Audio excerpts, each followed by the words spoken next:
Hi, I'm Cynthia Izaguirre in Dallas, and here are your headlines from North Texas. Copper thieves are going deeper than ever, cracking manholes, cutting cables, and knocking out service to entire neighborhoods. Brittany Moncrief shows us how far they'll go and what it's costing all of us. Underneath this street, you could be dealing with snakes, roaches, rats. workers are knee-deep 10 feet of water covered with oil and grease. in a dangerous job. You don't always have good oxygen.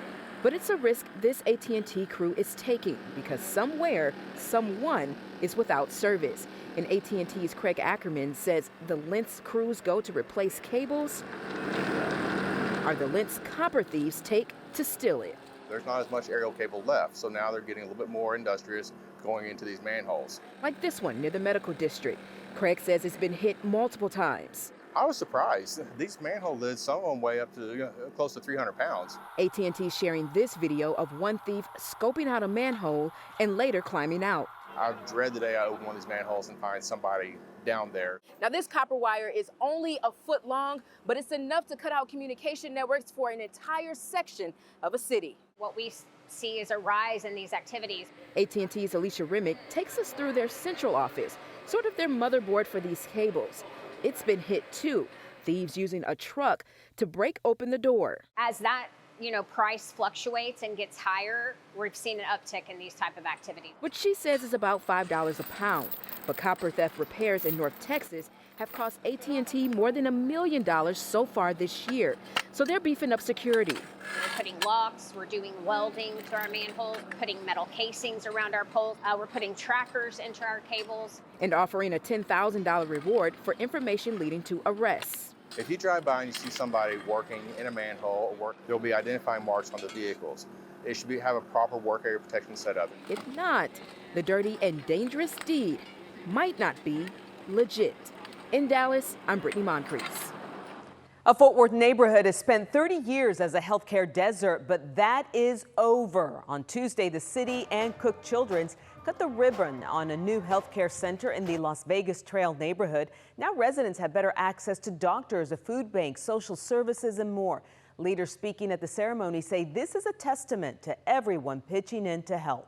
I have never seen this level of public-private partnership working together to affect positive change in a neighborhood to the extent that I'm seeing it here in LVT. The new center will serve an estimated 100,000 people in the area. Thunderstorms on Monday brought heavy downpours across North Texas, and one family in Waxahachie woke up to this massive fire as lightning lit up the sky. They lost their home and most belongings in the fire, but thankfully woke up just in time. A woman got her elderly mother out of the house, and the roof was fully engulfed when firefighters arrived. It happened on Pierce Street near North Grove Boulevard. Tonight, the homeowner tells Adriana de Alba about the moment she knew something was wrong. As Helen Nash stepped into her home, Can stand here. the fire alarm still echoed. And I don't know how it's still going. At around 6:30 this morning, I see my whole house is demolished, a storm swept through DFW. burnt to a crisp. Is what I see. She slept and thunder roared. And you're just thinking like it's just like a boom when you hear something, but you think that it's far off, but it's actually like your own home. Waxahachie Fire and Rescue says lightning struck her home on Pierce Street. Then I started smelling something that was like a stench. Knowing something was wrong, Just seconds to get out. she reacted quickly. And my house is on fire, so I run to get my mother up to tell her to get out because she's on oxygen. The fire started in the back of the home. You could see the roof is now missing.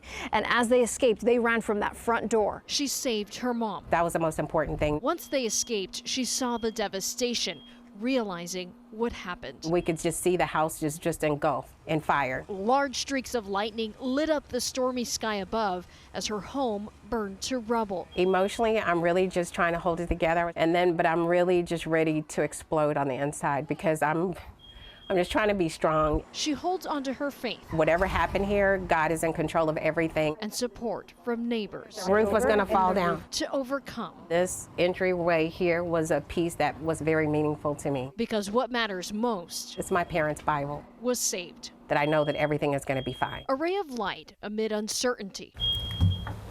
She's not closing the door on what was lost. she's holding on to what remains.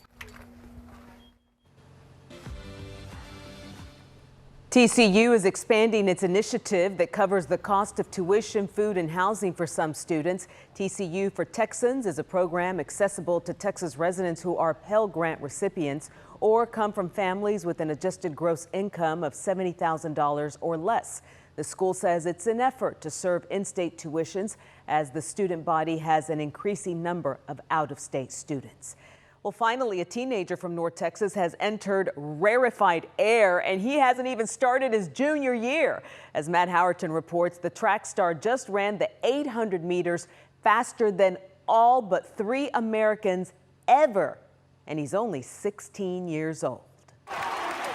Cooper Lutkenhouse isn't old enough to buy a lottery ticket. But what he did Sunday in Eugene, Oregon made everybody wonder what they were doing at 16. I didn't even know what the record was. I wasn't going for the record. I was just trying to place as high as possible. The Northwest High School track star from Justin is humble after breaking a world record at the USA Track and Field Outdoor Championships.